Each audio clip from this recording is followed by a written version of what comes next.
Hey, j'espère que tu vas bien. Ces dernières semaines, le Bitcoin monte et monte sans s'arrêter, mais qu'est-ce qu'il se passe? Comme tu le sais sûrement, tout le marché est en lien avec le Bitcoin. Le Bitcoin, c'est un petit peu le chef de la meute, donc quand le Bitcoin monte, tout le marché monte. Si tu ne savais pas ça, alors je t'invite à voir cette vidéo, elle t'expliquera tout, c'est quand même nécessaire de la regarder avant de regarder cette vidéo, va la voir, elle ne dure que 8 minutes. Parce qu'aujourd'hui, on ne va pas parler du lien entre le Bitcoin et le marché des crypto-monnaies, mais on va plutôt voir pourquoi le Bitcoin monte autant en ce moment, et surtout qu'est-ce qu'il risque de se passer dans les jours à venir sur le marché. Avant de commencer à parler de ça, sache que je vais utiliser pas mal de mots techniques. Donc j'ai écrit de A à Z un dictionnaire où est écrit tous les mots techniques en bourse. C'est utile pour les débutants comme pour les personnes avancées. C'est déjà arrivé à tout le monde de voir un mot qu'on ne comprend pas et de passer des longues minutes à chercher ce mot. Tandis qu'avec mon dictionnaire, tu as juste à le dégainer et le mot te revient. Honnêtement, j'aurais aimé avoir ça à mes débuts. Je me souviens encore à quel point j'étais perdu avec tous les mots techniques comme DCA, FOMO, FUD. Et ouais, on est tous passés par là. Et on aurait tous bien voulu avoir un dictionnaire sous la main. Et c'est pour ça que je l'ai écrit, pour aider les investisseurs à avancer plus rapidement dans le domaine. Il est mis à jour régulièrement pour ne pas vieillir, donc tu peux t'y fier. Et le meilleur dans tout ça, c'est qu'aujourd'hui, je te le partage gratuitement. En même temps, qui ferait payer un dictionnaire? Tu as juste à cliquer sur le lien dans la description pour le trouver. Maintenant que tu as ton dictionnaire et que tu peux comprendre l'intégralité de la vidéo, on peut commencer.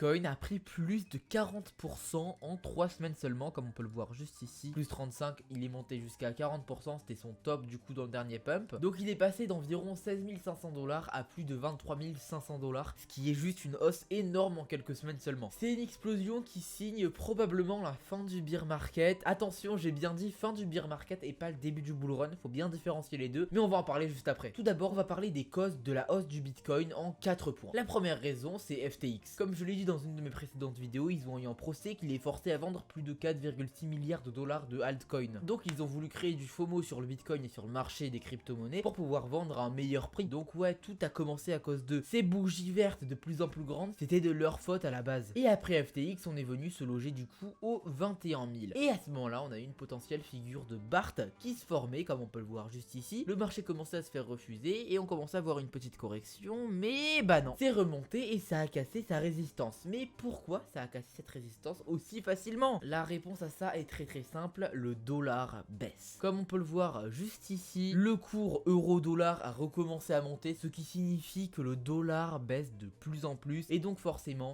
dans l'histoire du Bitcoin, à chaque fois que le dollar baissait ou avait une très grosse chute, le Bitcoin prenait un coup vers le haut. Mais pourquoi ça, tu vas me dire? Dans la tête des gens, le Bitcoin est un petit peu un refuge économique que personne ne contrôle, et du coup, quand tu investis dans le Bitcoin, tu as le contrôle de ton argent à 100%. Donc plus le dollar baisse, plus les gens ont peur de la monnaie fiat et plus les gens vont venir se réfugier sur le Bitcoin. Donc quand le dollar monte, les gens n'ont plus peur du dollar, donc ils viennent mettre leur argent dessus. Et quand le dollar baisse, eh bien les gens basculent leur argent sur le Bitcoin pour être rassurés. Donc là en l'occurrence le dollar baisse, donc le Bitcoin monte. Et c'est ce qui a fait casser cette résistance. Ensuite, on peut le voir du coup sur ces deux bougies, ça s'est fait refuser et on a eu une belle bougie de confirmation pour nous dire qu'on allait reprendre du coup une tendance baissière pour faire une petite correction. Sauf que le 1er février, on a eu des données sur le taux d'inflation du mois de janvier et il a été à 25 points. C'est-à-dire que c'est favorable au Bitcoin. Donc le Bitcoin est venu retester cette résistance et s'est refait arrêter. Donc voilà les raisons principales de ce pump. On peut voir qu'il a été divisé en 3 parties, donc le gros pump, un pump un peu plus modeste et un mini pump. On peut voir du coup que le Bitcoin s'essouffle. Ces pumps prennent de moins en moins d'ampleur, il a un petit peu besoin de respirer pour pouvoir prendre un peu plus de puissance. Le Bitcoin n'arrête pas d'être porté par des nouvelles économiques qui le font monter,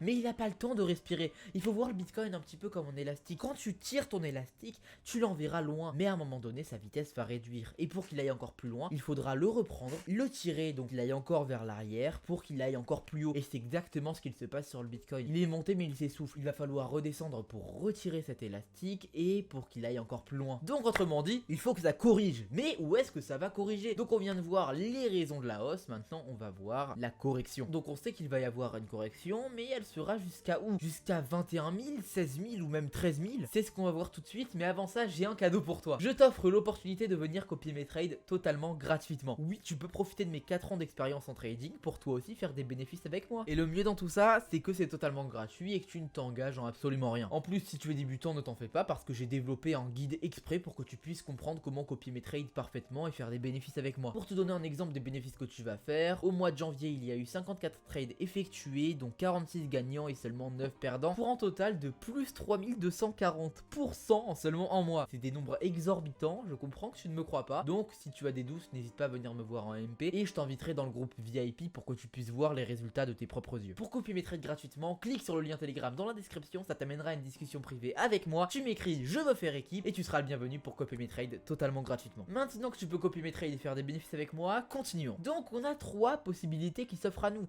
La première, ça serait une petite correction mais vraiment minuscule, donc le Bitcoin vienne se poser juste ici. C'est très peu probable parce que ce ne serait pas une correction mais plutôt un pullback après la cassure de la résistance. Pour une bonne correction en général il faut faire au minimum moins 50% sur le pump. Donc en l'occurrence nous avons fait plus 40% sur le pump, donc ça veut dire qu'il faut qu'on fasse à partir de là au grand minimum moins 20%, donc c'est à dire venir se poser au minimum ici. Donc ça serait une mauvaise correction, quelque chose qui rendrait le marché instable et qui ferait encore plus chuter le Bitcoin derrière, c'est à dire qu'on re-rentrerait dans une phase de bear market. La deuxième option ça serait qu'on vienne se poser juste ici, donc sur la barre des 19 000, ça c'est beaucoup plus probable et je pense que c'est ce qui va se passer en premier lieu. Ça va sûrement venir se poser ici pour la correction et puis ensuite le Bitcoin verra comment il évoluera, on va en parler juste après. Et dans le cas de la plus grosse correction, ça serait qu'on revienne chercher du coup le niveau des 16 000. C'est aussi largement possible et ça ne m'étonnerait vraiment pas. Parce qu'en ce moment, au niveau du marché actuel et des crypto-monnaies, on n'est pas encore prêt au début d'un bull run. Ce qui est sûr, c'est qu'on a eu un bon gros mouvement haussier, d'accord? Donc voilà, on a 3 éventualités. Donc l'éventualité impossible qui nous ferait rentrer en bear market, ça serait venir se poser ici.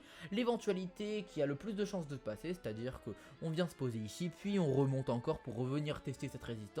Et puis on voit si on vient tester les 25 000 par la suite. Et à ce moment-là, on verra si on commence vraiment le bull run. Et la troisième éventualité, ce serait qu'on arrive sur les 16 000. Et à ce moment-là, mon analyse que j'avais fait dans cette vidéo sera réalisée. C'est-à-dire que le Bitcoin vienne toucher les 13 000 avant le début du bull run. Parce que oui, c'est pas parce que le Bitcoin vient de pump que cette analyse-là est tombée à l'eau. Je suis toujours très sûr de moi par rapport à cette analyse. Je pense vraiment que le Bitcoin a beaucoup de risques de tomber autour des 13 000 $ avant de commencer le bull run. Donc maintenant, nous savons les causes de son pump. Où est-ce qu'il va corriger, mais qu'est-ce qu'il se passera par la suite? Là encore, 2 solutions s'offrent à nous. Ou alors, on arrive sur ce niveau-là ou ce niveau-là, et à ce moment-là, du coup, on revient tester cette résistance-là pour ensuite, par la suite, essayer de péter d'autres résistances plus haut. À ce moment-là, un bull run avec très peu de vigueur commencera, ce qui serait plutôt mauvais pour le marché. Et la deuxième option, ce serait que ça vienne se poser entre les 12 et les 13 000. À ce moment-là, le Bitcoin aura pris assez d'élan pour exploser à la hausse, pour venir péter son ATH en seulement quelques mois. Pour résumer, le Bitcoin ne va pas tarder à dump. Ce pump a peut-être signé l'arrêt du bear market, mais ça ne veut pas dire que le bull run va commencer tout de suite. On va sûrement se poser dans une range dans très peu de temps, voire même tomber à 13 000 $. Donc ne all-in pas ton argent sur les crypto-monnaies tout de suite, il vaut mieux acheter en DCA pour un petit peu diversifier son argent et les prix auxquels tu achètes. Ce qui est sûr, c'est qu'on se rapproche de plus en plus du bull run et qu'il faudra bientôt être prêt au décollage. Voilà, j'ai dit tout ce que j'avais à dire. N'oublie pas que tu peux venir copier mes trades, en plus ça te permettra de faire grossir ton portefeuille pour investir sur des crypto-monnaies avant le bull run, ça pourrait être tout bénéfique pour toi, et en plus tu ne t'engages en rien, donc c'est parfait. Donc clique sur le lien Telegram dans la description, ça t'amènera à une discussion privée avec moi, tu m'écris je veux faire équipe et tu seras le bienvenu pour copier mes trades gratuitement. Dis-moi ce que tu as pensé de mon analyse dans les commentaires de la vidéo, n'hésite pas à liker la vidéo et à t'abonner à la chaîne si ça t'a plu. Je te souhaite une super journée ou une super soirée, bye.